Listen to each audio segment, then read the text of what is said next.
ನೋಡಿ, ನಾವು ಶಿವನಿಂದ ಕಲಿತಕ್ಕಂಥ ಒಂದು ಪಾಠಗಳು ಭಾಳ ಇದೆ. ಏನು ಅಂದರೆ ಹೇಳೋದು, ನೋಡಿ ಶಿವ ವಿಷವನ್ನು ಕುಡಿತಾನೆ.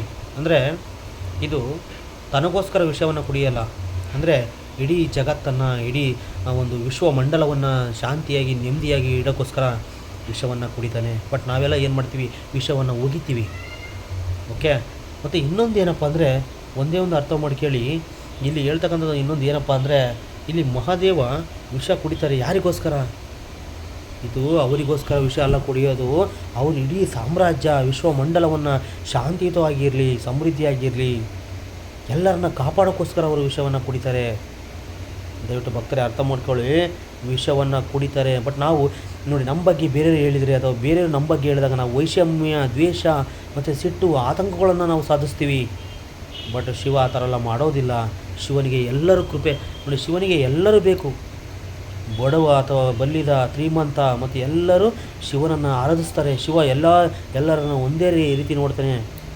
ಹಂಗಾಗ್ಬಿಟ್ಟು ದಯವಿಟ್ಟು ಶಿವನ ಬಗ್ಗೆ ನೀವು ಭಾಳ ಅಗಾಧವಾಗಿರ್ತಕ್ಕಂಥ ಮಾಹಿತಿಯನ್ನು ತಿಳ್ಕೊಬೇಕು. ಶಿವ ಅಂದರೆ ಏನಪ್ಪ ಅಂದರೆ ಶಾಂತಿಗೆ ಸಂಕೇತ ಅಂತೇಳಿ ನಾವು ಕರಿತೀವಿ. ಬಟ್ ನೋಡಿ, ಶಿವನಿಗೆ ಏನಾದರೂ ನೀವು ಸಿಟ್ಟು ಬರೆಸಿಬಿಟ್ರೆ, ಶಿವ ತಾಂಡವಾಡಿದ್ಬಿಟ್ರೆ ಮುಗೀತು ನಿಮ್ಮ ಕತೆ. ಮನೆಯೆಲ್ಲ ಸರ್ವನಾಶ ಆಗೋಗುತ್ತೆ. ಶಿವ ಎಷ್ಟು ನೆಮ್ಮದಿಯಾಗಿರ್ತಾನೋ ಅಷ್ಟೇ ಸಿಟ್ಟು ಬಂದ್ಬಿಡುತ್ತೆ ಬೇಗನೆ. ಅರ್ಥ ಮಾಡ್ಕೊಳ್ಳಿ, ಶಿವ ಭಾಳ ಶಾಂತಿದೂತ, ಅದಕ್ಕೆ ಬೇಗ ಸಿಟ್ಟು ಬರೋದಿಲ್ಲ.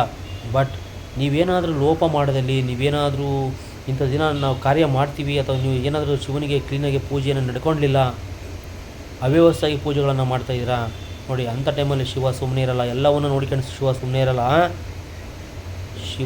ಶಿವನಿಗೆ ಏನೋ ಬೇಕಾಗಿರೋದಂದರೆ, ಶಿವನಿಗೆ ಇಷ್ಟವಾಗಿರ್ತಕ್ಕಂಥದ್ದು ಏನಪ್ಪ ಅಂದರೆ ಬಿಲ್ವ ಪತ್ರೆ ಅಂತ ಹೇಳ್ತೀವಿ. ಬಿಲ್ವ ಪತ್ರೆ, ವಿಭೂತಿ. ಮತ್ತು ಒಂದು ತಿಳ್ಕೊಳ್ಳಿ ಭಕ್ತರೇ, ಶಿವನು ಏನು ಇಷ್ಟಪಡೋದು? ಶಿವನು ನೀವು ಏನು ಇಡ್ತಿರಲ್ಲ ನೈವೇದ್ಯ, ಅವೆಲ್ಲವನ್ನು ಇಷ್ಟಪಡಲ್ಲ. ಶಿವನಿಗೆ ಬೇಕಾಗಿರೋದು ಚಿತ್ತ ಮನಸ್ಸು, ಶುದ್ಧವಾಗಿರ್ತಕ್ಕಂಥ ಮನಸ್ಸು. ನೋಡಿ, ನೀವು ನಿರ್ಮಲವಾದ ಮನಸ್ಸಿನಿಂದ ಬರೀ 2 ನಿಮಿಷ ಪೂಜೆ ಮಾಡಲಿ, ಅದು ಶಿವನಿಗೆ ನೀವು ಪಾತ್ರ ಆಗ್ತೀರಾ, ಶಿವನಿಗೆ ನೀವು ಕೃಪೆ ಆಗ್ತೀರಾ. ಶಿವನು ನಿಮ್ಮನ್ನು ಕಾಪಾಡ್ತಾನೆ.